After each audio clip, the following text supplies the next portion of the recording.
Bienvenidas y bienvenidos a Del libro al micrófono. Hoy nos sumergimos en un libro que, bueno, que da que hablar. El mito de Cristo, de Gonzalo Puente Ojea. Hola, ¿qué tal? Sí, un libro denso y, desde luego, provocador. Totalmente. La tesis central del autor es, bueno, es bastante directa.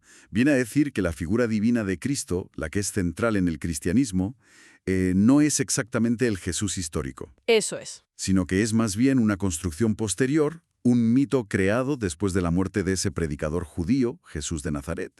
Y lo fuerte es que dice que esto se puede ver analizando los propios evangelios. Justo, utiliza las propias fuentes cristianas para, digamos, desmontar esa figura divina.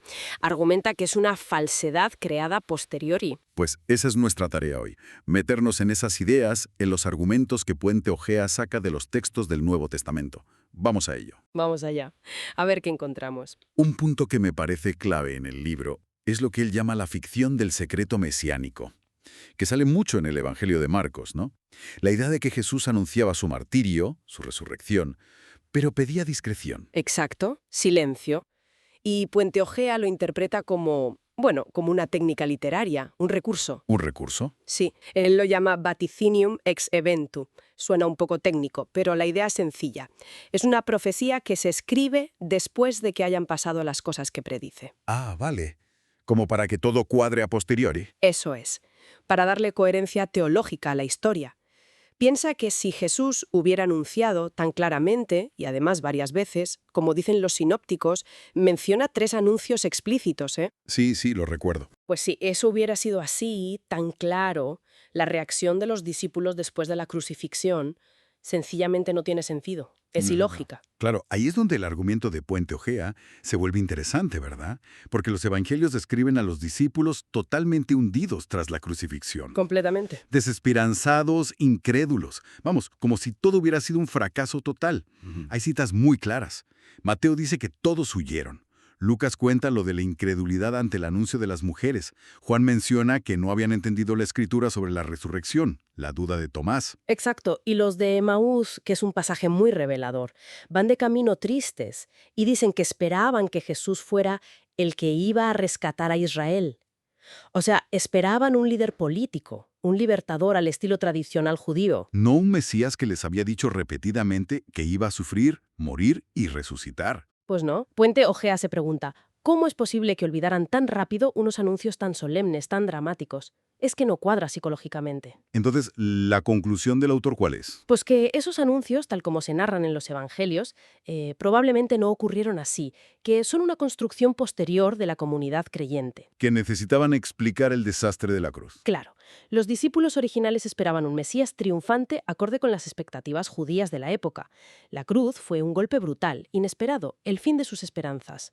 Fue la fe que surgió después, con la experiencia de la resurrección, la que tuvo que reinterpretarlo todo y darle un sentido nuevo, transformando la figura de Jesús. Y esto conecta con otro eje del libro, que es la diferencia que marca entre el Jesús de la historia y el Cristo de la fe, sobre todo el de Pablo. Sí. Es un contraste fundamental en su análisis.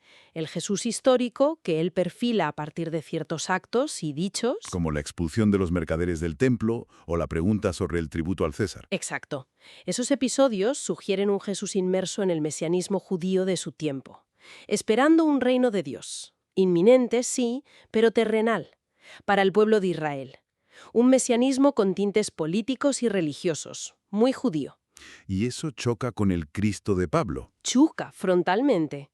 El Cristo paulino es el Hijo de Dios preexistente, una figura divina cuyo sacrificio en la cruz tiene un valor universal, cósmico, para redimir un supuesto pecado original. Un concepto que, como dice Puente Ojea, era bastante ajeno al monoteísmo estricto del judaísmo del primer siglo. Totalmente ajeno. Son, en la práctica, 2 figuras muy diferentes: el predicador judío y el redentor divino universal. Y sobre la ética de Jesús, el libro también tiene algo que decir, ¿no? Que no era un código moral para una iglesia que iba a durar siglos. Pues no. Puente Ojea subraya que la ética de Jesús es radical, urgente, propia de alguien que cree que el fin del mundo, el escatón, está a la vuelta de la esquina. Exigencias como venderlo todo, dejar a la familia. O esa misión inicial centrada exclusivamente en las ovejas perdidas de la casa de Israel, como dice Mateo. Según el autor, todo esto apunta a una mentalidad apocalíptica, de inminencia. No encaja bien con la idea de fundar una institución duradera con una misión universal para todos los pueblos. De nuevo, veo una adaptación posterior, una reinterpretación.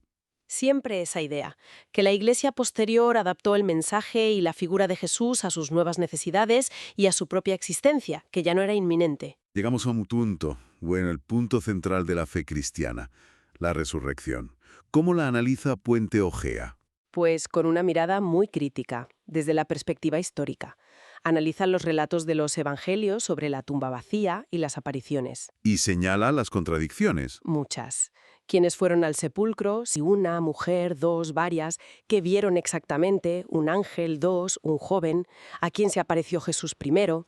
Las narraciones no concuerdan en los detalles, a veces ni en lo esencial. También menciona la cuestión del testimonio de María Magdalena. Sí, pero no para desacreditarla a ella como persona, ojo, sino para señalar que en la sociedad patriarcal de la época, el testimonio de una mujer, y además una con un pasado complicado según la tradición posterior, pues tenía un peso legal o probatorio muy limitado. Entiendo.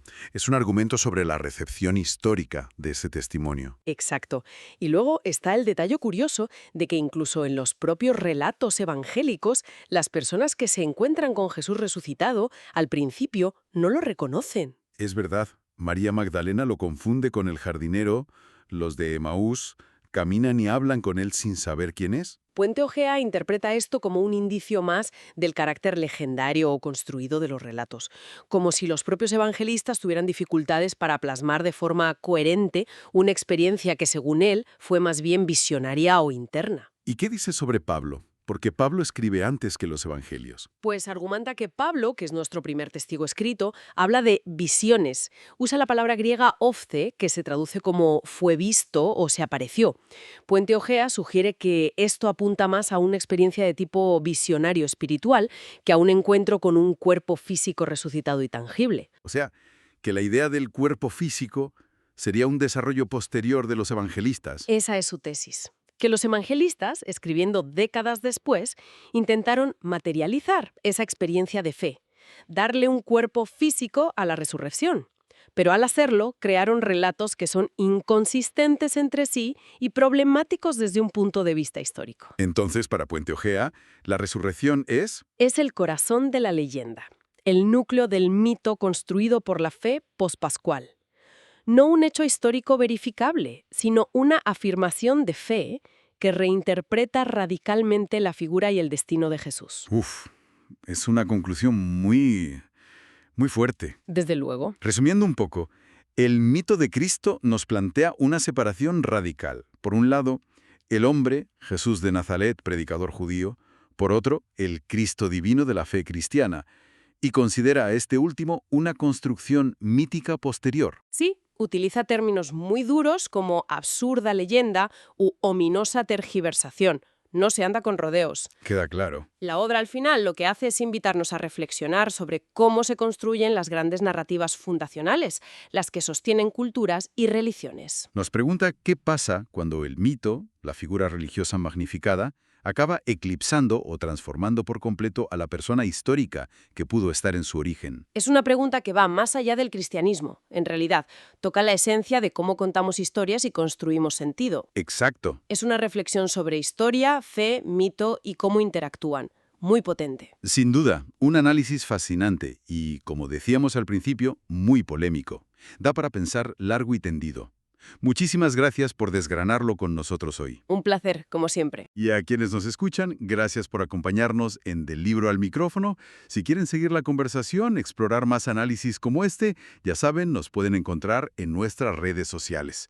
Hasta la próxima.